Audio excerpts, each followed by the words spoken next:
আল্লাহ রব্বুল আলামিন কোরআনের বিভিন্ন জায়গায় চ্যালেঞ্জ দিয়েছেন। 3টি চ্যালেঞ্জ। কয়টি চ্যালেঞ্জ?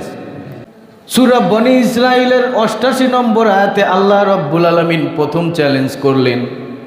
আল্লাহ পাক বললেন, قُلْ لَئِنِ اجْتَمَعَتِ الْإِنسُ وَالْجِنُّ عَلَىٰ أَن يَأْتُوا بِمِثْلِ هَٰذَا الْقُرْآنِ لَا يَأْتُونَ بِمِثْلِهِ وَلَوْ كَانَ بَعْضُهُمْ لِبَعْضٍ ظَهِيرًا।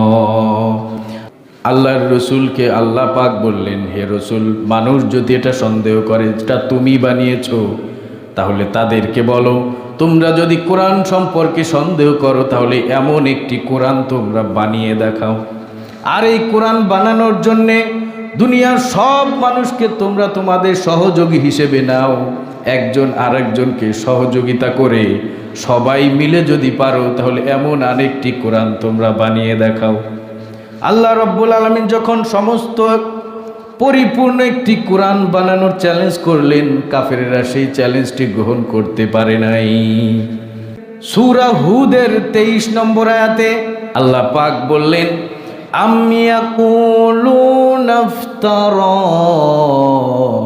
কুল ফাতু বিআশরি সুওয়ারিম মিসলিহি মুফতারায়াতিন ওয়াদউ মান ইসতাতাতুম মিন দুনিল্লাহ।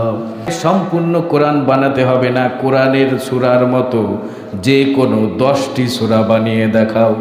10টি সূরা আল্লাহ পাক বানাতে বললেন, কিন্তু আল্লাহ পাকের সামনে এই 10টি সূরা বানানোর মতো চ্যালেঞ্জ কেউ গ্রহণ করে নাই। সূরাতুল বাকারা 13 নম্বর আয়াতে আল্লাহ পাক বললেন, ওয়া ইন কুনতুম ফি রাইবিম মিম্মা নাযালনা আলা আবদিনা ফাতু বিসূরাতিম মিন মিসলি ওয়াদউ শুহাদাআকুম মিন দুনিল্লাহি ইন কুনতুম সাদিকিন। সম্পূর্ণ কোরআন বানাতে হবে না, 10টি সূরাও বানাতে হবে না, কোরআন শরীফের ছোট্ট ছোট্ট সূরার মতো যে কোনো একটা সূরা বানিয়ে দেখাও। একটি সূরা বানানোর চ্যালেঞ্জ দিলেন। ১৫০০ বছর হয়ে গেল, আজও পর্যন্ত এই চ্যালেঞ্জের মোকাবেলা কেউ করে নাই।